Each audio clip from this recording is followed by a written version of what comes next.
Okay, good afternoon, everybody. I hope everybody enjoys some lunch and is ready for the afternoon sessions. I would just like to introduce our next speaker. We are really delighted to have her here. We're very honoured. She is an award-winning social entrepreneur and the founder and CEO of Sama Group, which I know Layla will talk about a little bit more, but we're delighted to have her. So I'll probably leave it at that, actually, because Layla's going to talk to you more, and she's incredibly accomplished, and I will think about questions when we open for the 20 minutes of Q&A at the end. But really, I'll just hand over to Layla. So welcome, Layla.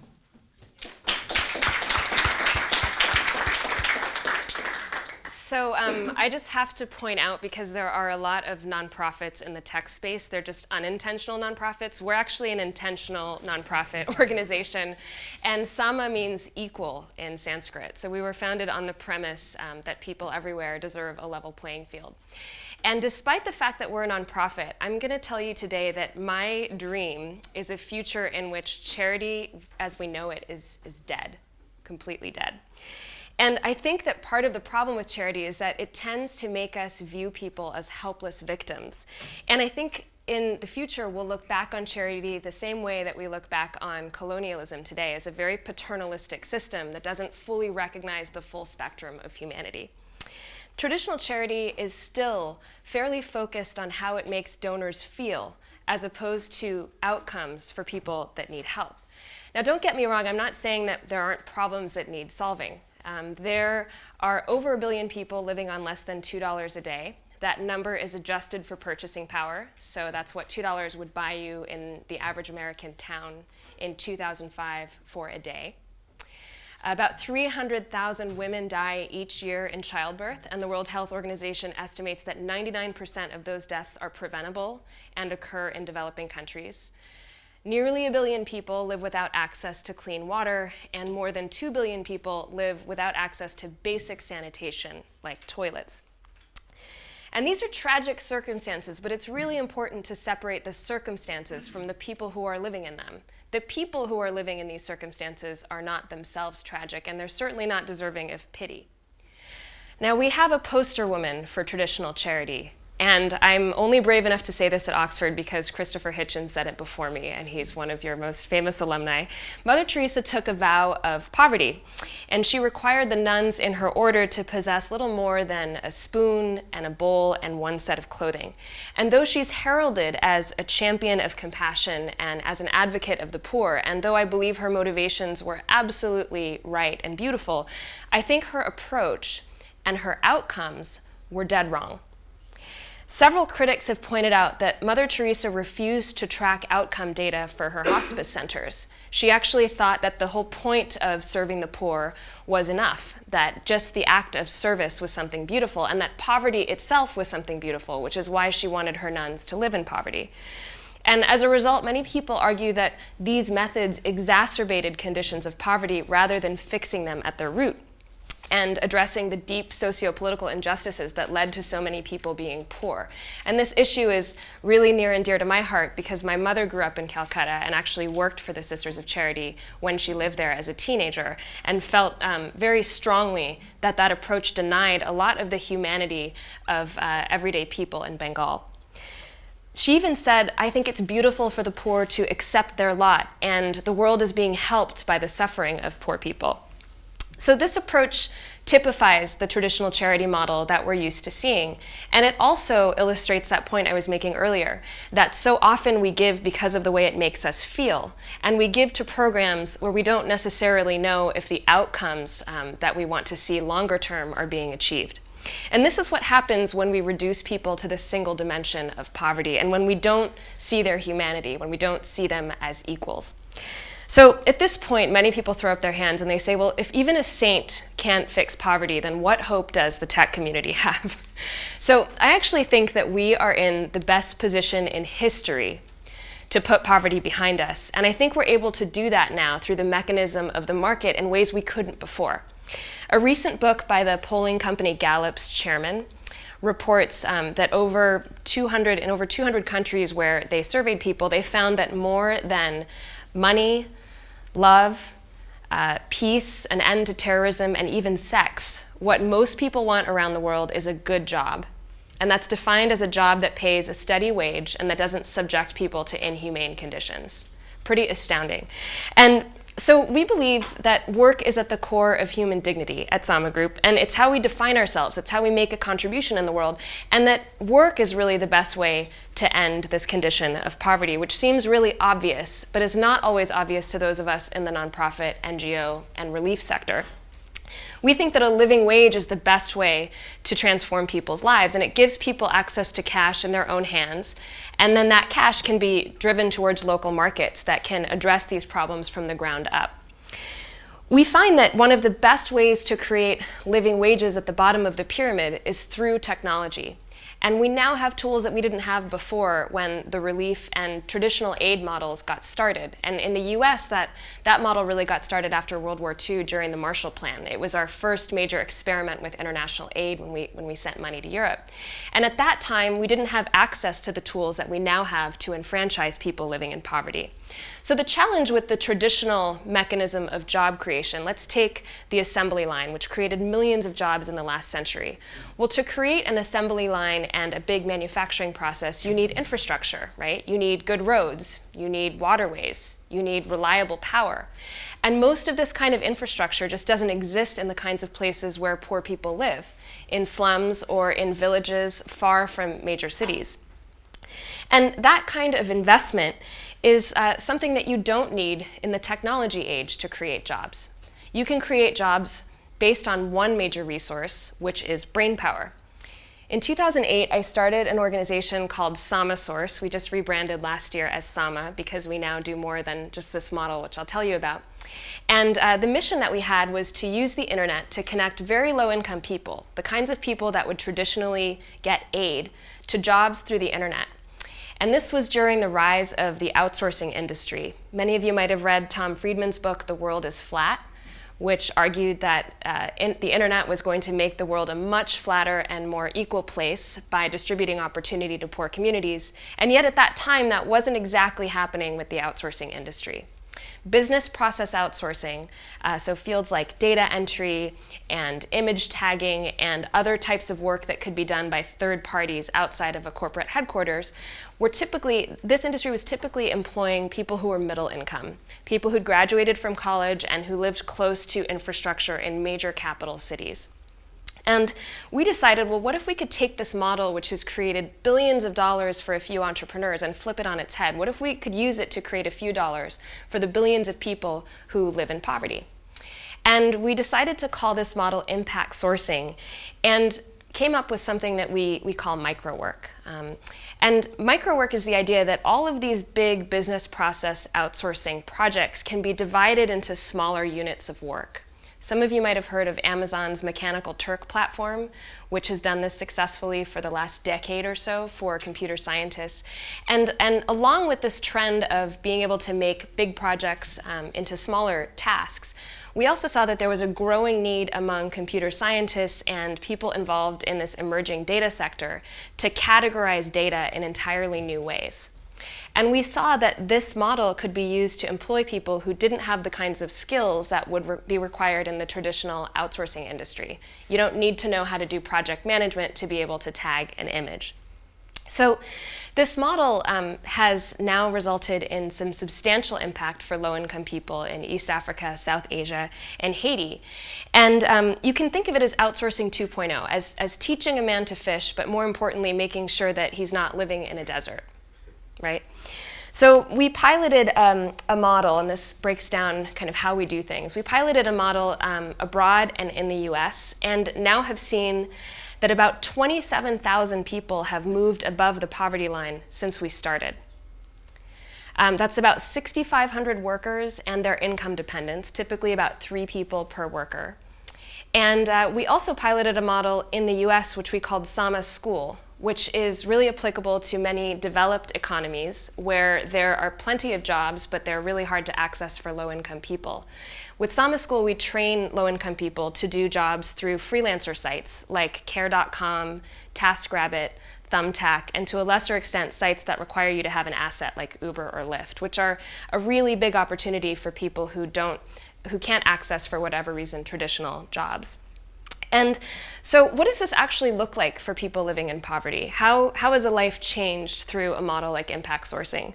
Well, this is the person I showed you earlier. Her name is Juliet Ayot. And Juliet lives in northern Uganda in the town of Gulu, which was made famous by the Invisible Children video featuring Joseph Kony. Some of you are nodding, you've seen it. So northern Uganda was the location for a really awful civil war.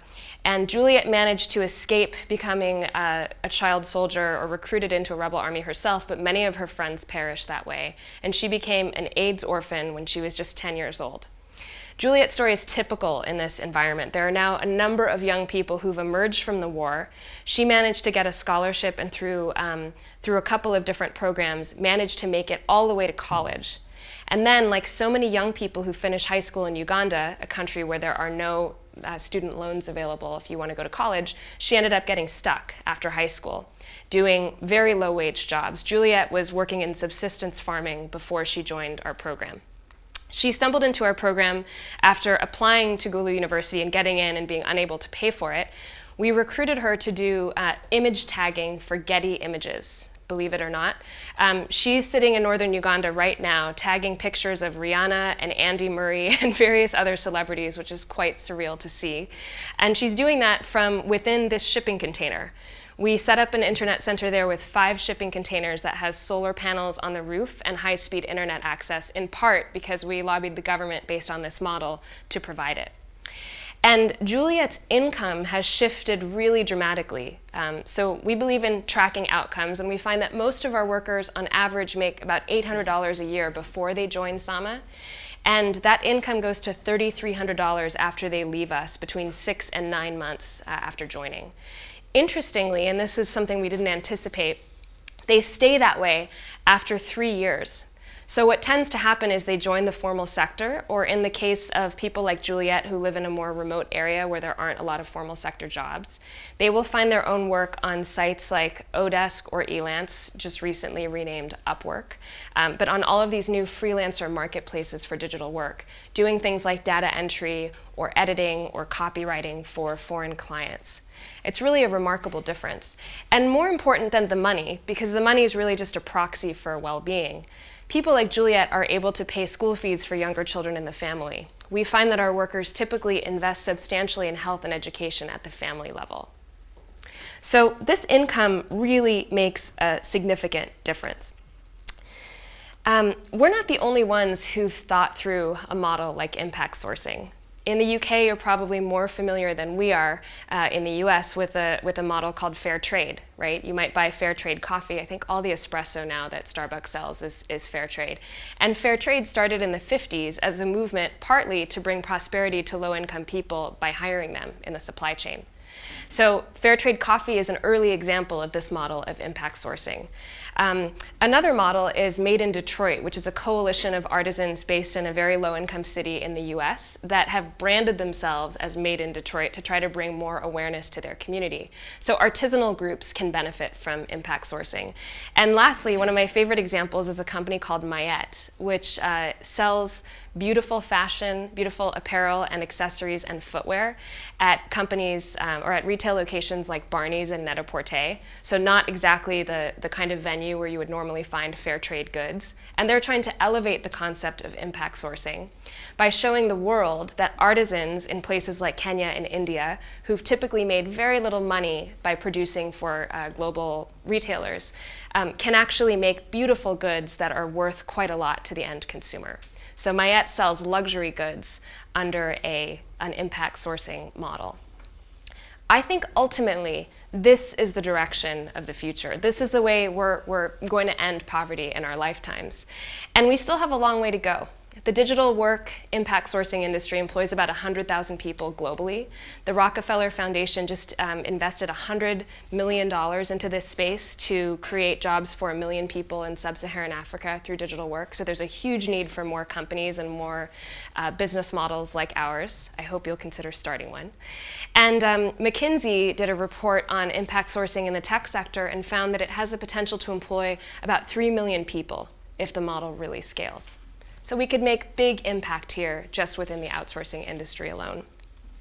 There are 2 things that you can do today if you want to get involved in the movement. The first is to give work yourself. If you run a company, you can think about hiring low-income people as part of your supply chain or building a business model that does that. And more importantly, if you haven't yet started a company and you're in the phase of thinking about what you want to do next, I just want to encourage you to think bigger than short-term profit or how you might sell this company in the next 5 years. And it's unfortunate, but I still encounter so many people like that who come to the Valley with the dream of getting rich quick. I think the way you build a company for the future has to include social impact. It has to be part of the fabric of your company.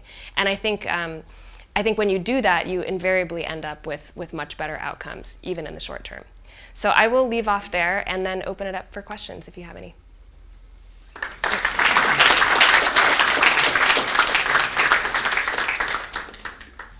Do you have an opportunity for people to get involved in a volunteer capacity at locations around the States or in the UK? Yeah, samaschool.org. You can sign up there and find locations to volunteer. So that's like a digital, it's an online work platform boot camp.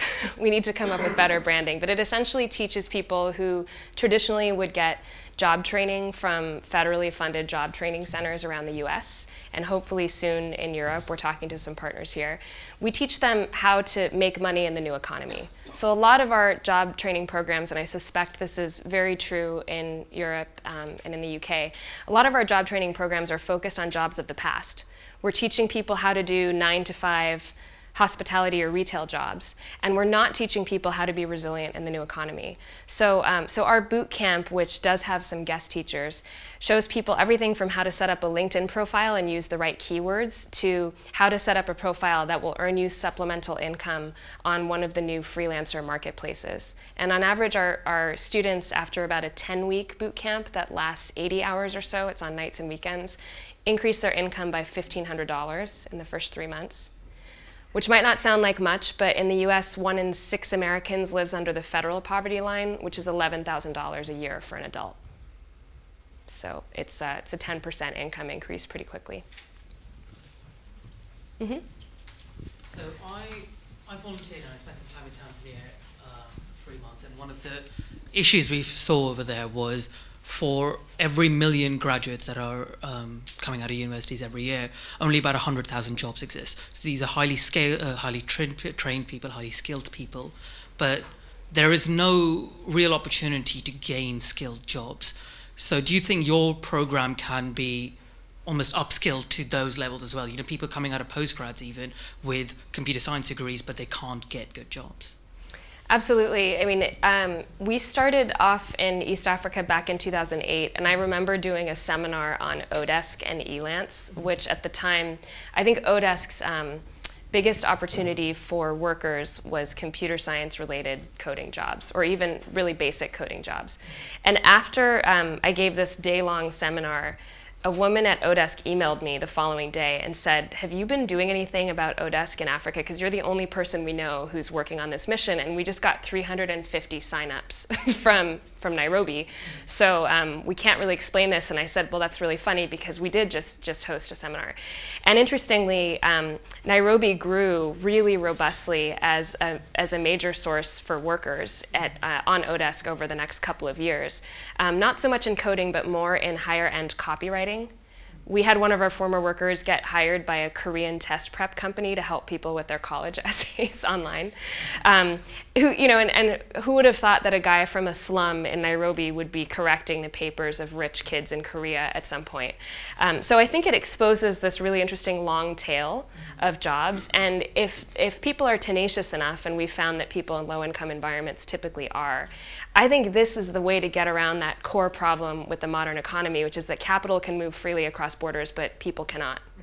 which is, in my mind, really silly. But so you end up having all of these inefficiencies, like really smart people stuck in a location like Kenya or Tanzania or Uganda or previously India, where my parents come from, with so much to offer the world and no local jobs. And I really do think the internet can get around that, especially because the regulatory agencies haven't yet caught up with it.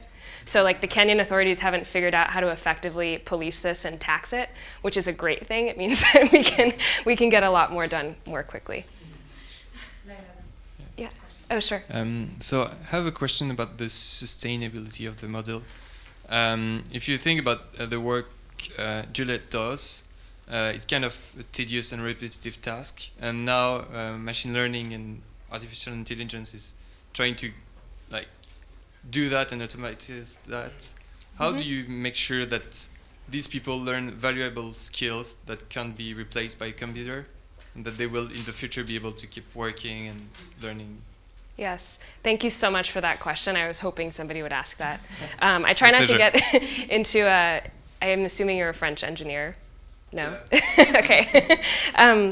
Yeah, I try not to get into that question because sometimes people look at me funny when I talk about machine learning and they don't know what I'm referring to. So interestingly, a lot of the work that our workers are doing is designed to make them out of a job in like the following year.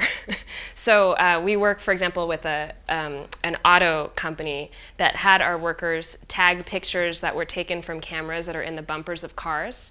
And the idea is that they're trying to teach an algorithm to recognize when a human is walking in front of the car so the car automatically stops. So very motivating for our workers, they're saving lives, but we also realize that obviously if the point is to train an algorithm to do what a human is doing now, those jobs are going to go away at some point.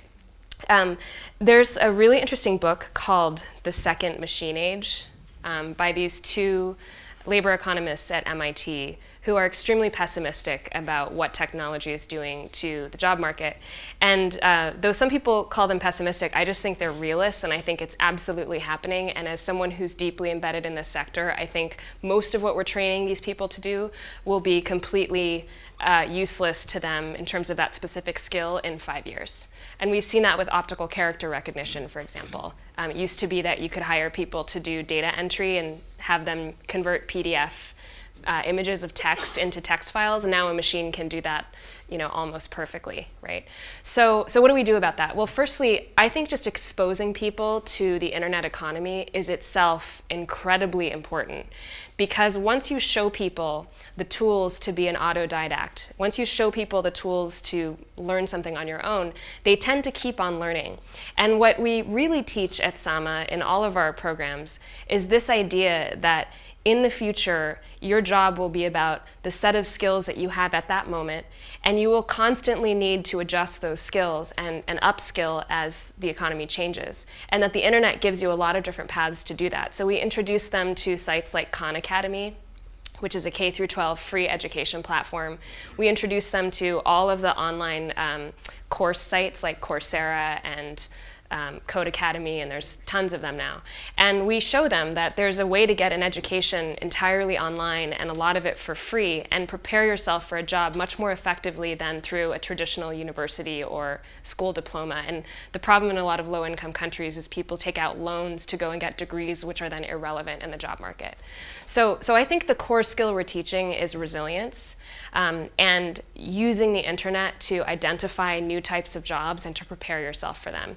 And really what we're doing in the meantime is a stopgap. It's a way to get people money quickly that works now that probably won't work in 5 years. And frankly, I think that's true of a lot of industries, not just ours, right? If you're a driver for Uber right now, in 4 years when self-driving cars take over the entire Uber fleet, you're going to be out of a job. Right? So I think better to prepare people for what's coming and to get them thinking about it. I'll say one more thing, not to be too long-winded, but I think ultimately we need to be solving for a much different problem, which is actually not a problem but a wonderful thing, which is that fewer and fewer people will be required to produce the goods and services needed to run humanity. And so we'll have a lot of people that don't need to do anything for us to get even more benefit than we ever did from basic inputs. And so in that kind of a world where you just need a few people and then lots of machines or robots to produce things, we need to think about ways of distributing wealth that make more sense. So I'm a fan of something that's been talked about, the universal basic income, which Americans hate talking about because it's welfare. But you know, if we dismantled some of the big service agencies that have become horrible bureaucracies in the US, and we just gave people direct cash transfers as they no longer had skills that were relevant for the economy, I think we might see some interesting outcomes. And there are all sorts of things we could think about in that space. Maybe we should pay people to do creative pursuits, like we did during the Works Progress Administration in the US. Maybe we could pay artists and sculptors and people who make the world more beautiful. Maybe we could redirect more income to teachers and people who provide some kind of a value that's not as easily automated. So I just think it triggers a larger discussion. Unfortunately, the tagline of our organization is "Give Work," so I have to think of a different organization to do that. Back there. Lila, I just want to ask, the model that that you've spoken about presupposes that there's infrastructure and there's availability to resources, high-speed internet. You know, your example around Uganda and the gentleman's example around Tanzania. There's loads of areas around the world that don't have access to that. How do you guys look to address those kinds of areas? Yeah, that's a good question, because even though I made a big deal about how the internet economy circumvents the traditional need for infrastructure, you still need high-speed internet and computers, which are themselves infrastructure. Well, interestingly, in northern Uganda, our center is not on any grid power system. And they just laid the fiber optic cable that our center connects to like 2 years ago.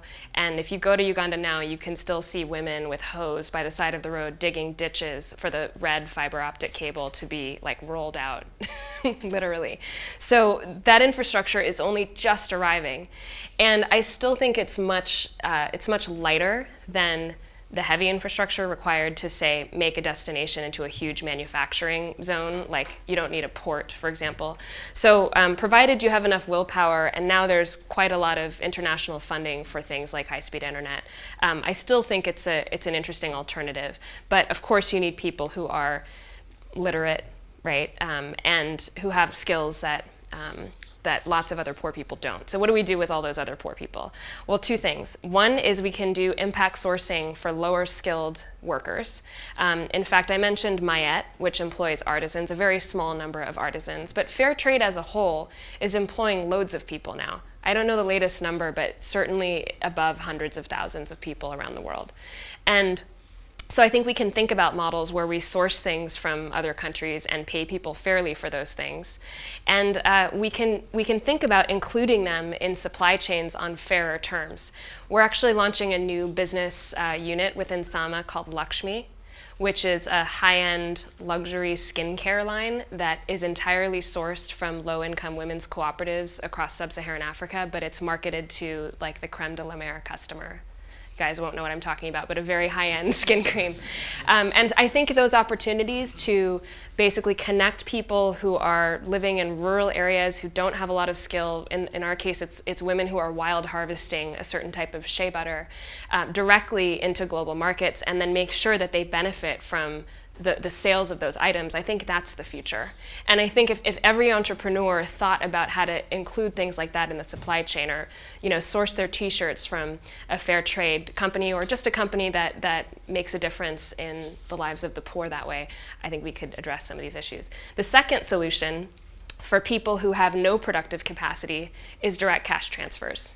Again, this does not win me much favor in the US, but there's a lot of data now that shows that direct cash transfers, which is essentially giving small amounts of money to very poor people in the case that I'm going to cite, is a really effective way for getting people out of poverty, more effective than addressing or than reaching them through microfinance.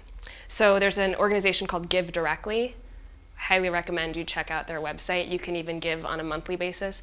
It's a bunch of development economists who figured this out. They figured out how to identify families that make less than 60 cents a day. So families that have very little opportunity to be productive. Certainly they wouldn't have family members that could do Sama work. It's unlikely that anybody would be educated past primary school. And they found that by giving these people very small amounts of cash with no restrictions, that the families make investments in health and education that then lead them to be productive members of the economy after that. The problem then is that moves them to, say, $2.50 a day, and you still need to move them beyond that. So that's where maybe SAMA comes in. Phil? You're easy to spot in your loud sports jacket. So I think you just touched on this briefly, but I think this is a very interesting point. You've talked about three models of charity. There's the traditional model where you're giving people stuff, mosquito nets and chickens or whatever. There's the model where you're giving people work, and there's the model where you're giving people money. I wonder, what are your thoughts about when each one is appropriate and not? Like, how should we think about what the right place is for each of those three? So interestingly, even in the models where we're giving people stuff, often the way that's funded, so let's say, so one example of stuff is malaria medication, right? And there was a big movement called advanced market commitments. Is anyone here a development economist, just so I know if I'm not embarrassing myself? I'm not. Good. Okay. So I can talk freely about this. So advanced market commitments were an idea that was developed by an economist named Michael Kramer at Harvard. And he realized that one of the biggest challenges to innovating for diseases of the poor was that there was no market for those types of innovations, right? So as a result, pharma companies spend a lot of money developing like Lipitor and other drugs for rich people, and no money developing drugs that kill hundreds of millions of people in the developing world because there's no market for them. So the approach typically with traditional charity is for donors to pony up the money and then distribute malaria drugs to poor people. But the problem, even with something like advanced market commitments, where donors say to a pharma company, hey, we're willing to give you $1 billion if you come up with a vaccine that meets these specifications, is that then you've got all these vaccines that don't actually get to the people that need them because you've got a last mile problem, because nobody has an incentive, a profit incentive, to get the drug to the end user, right? Even if a donor's ponied up money. And that's one of the best, smartest examples of a big organization trying to deliver a thing to poor people. I would argue that it would be better to enrich the poor people directly so they could create not an artificial market, but a real market for those types of drugs, which would then solve the last mile problem because somebody would be incentivized to build a pharmacy in their community and distribute a drug, right? And you still might need large-scale funding for things like R&D, right? Like poor people in the shorter term might not have enough money through something like a direct cash transfer to fund R&D for a malaria vaccine. But you could certainly ensure that a lot of the steps in the chain that need to be there for this kind of intervention to work would be there on the ground, and then you could fund the R&D, if that makes sense. And I think the same thing is true in many, many cases where we've given stuff away for free. In fact, we've found that often giving something away for free devalues the item for low-income people. People are less likely to follow a course of medication or less likely to use something if it's given away for free because the perceived value is lower. So I think it's more effective to give people money and then to use those extra charitable dollars to do things like R&D or possibly public service announcements, which health agencies do to remind people to use their money to do things like buy condoms or buy bed nets or whatever else. But I still think that very often we have to challenge ourselves to not do the thing that makes us feel good, which is giving away stuff, which may not result in the outcome that we want. And on the direct cash transfers piece, giving people cash, it hasn't been as effective with people who are middle income or who are not living in extreme poverty. So the most reliable data I've seen in the world of development economics is that direct cash transfers work best on families that are living in extreme poverty, for whom a loan wouldn't be used for any productive ends. If you gave them a microloan, if you gave them $200 and said pay it back, they would use it for really basic, essential household expenditures. They wouldn't be using it to build a business because they need to worry about feeding themselves. When you give them the money to feed themselves and to cover the basics, then they can use additional money beyond that in a more productive capacity. Back there? Yes, I think thanks for a very interesting talk. How do the indigenous governments in developing countries view your activities? So, for example, I could see two maybe extreme points of view. One could be, what's this external Western organisation doing, messing around in our country? The other extreme may be, to a small extent, great, they're letting us off the hook. We should be providing work for our people, but they're doing some of it for us. I'm in one of the few industries where being a brown woman is probably advantageous. So I'll say that, like, pitching our model to Kenya, we've never been accused of like economic colonialism. Partly because we tend to go into places where we're asked to go by local entrepreneurs. The centers where these workers do work are typically owned by local entrepreneurs. They're local computer centers. Our first was in Nairobi, and it was an internet cafe that was owned by a guy who was like 25 at the time. And he realized that the internet cafe model was not making money in Nairobi because nobody had disposable income to spend like $1 an hour on the internet. So he and a bunch of other entrepreneurs banded together and helped us raise the money to get set up by telling people in Kenya, this model is so necessary because this could make Kenyans rich. You know, this could be for Kenya what outsourcing was to India.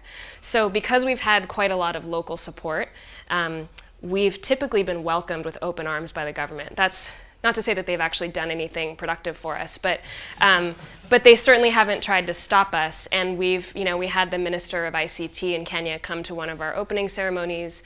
In Uganda, the government has been really excited about digital work, and they've actually written it into their plans for 2020. They have this whole plan to employ a large number of Ugandan high school educated youth in the digital economy. So I've been surprised at how much this is embraced. In fact, the hardest government we've found to work with has been the US government. At the state level, we have states that have made commitments. We went into Arkansas a couple of years ago, which is the state where Bill Clinton is from, and we had some connections through the Clintons to the state government. We got a commitment from the governor, and we still have not received our funding, even though we started our program and paid out of our pocket to do that for the last year and a half. So we should follow the Kenyan lead. Just one more now, final. Sure, this is tough. Okay, I'll choose the woman. Thank you for a really insightful talk.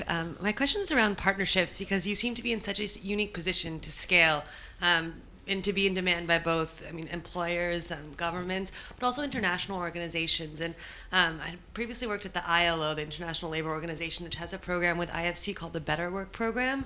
And it seems to me you'd be really well positioned to help organizations like that scale. But how do you see yourself in terms of choosing partnerships going forward, as well as preserving a sense of independence and being able to select your projects meaningfully? Yeah.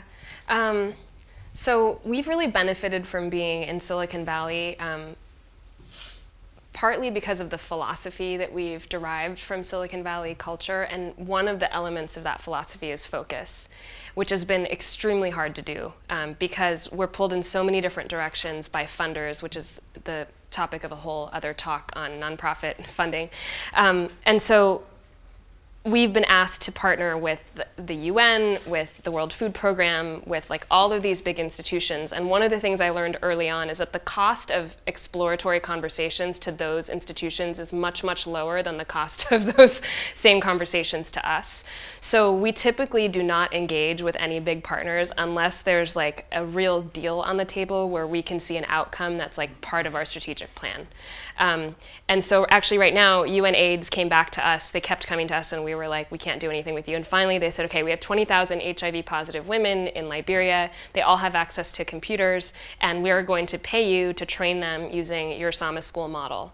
So it ticked off many more boxes to us than previous partnerships. So that's how we've explored it. And I think it is a lesson to social entrepreneurs that you can very, very quickly burn your resources talking to these really big institutions. And I've heard the same analogy, an analog of this happens in Silicon Valley with small startups who end up in corporate development conversations with big companies for years, often before anything leads anywhere. So they have to give us cash for us to listen. Yeah. Thank you so much. Okay, sorry, we've run out of time, but I'd just like to thank Layla very much. Really brilliant talk, really brilliant work. So thank you for sharing your insight. It's been fascinating. So thank you, Layla. Thank you.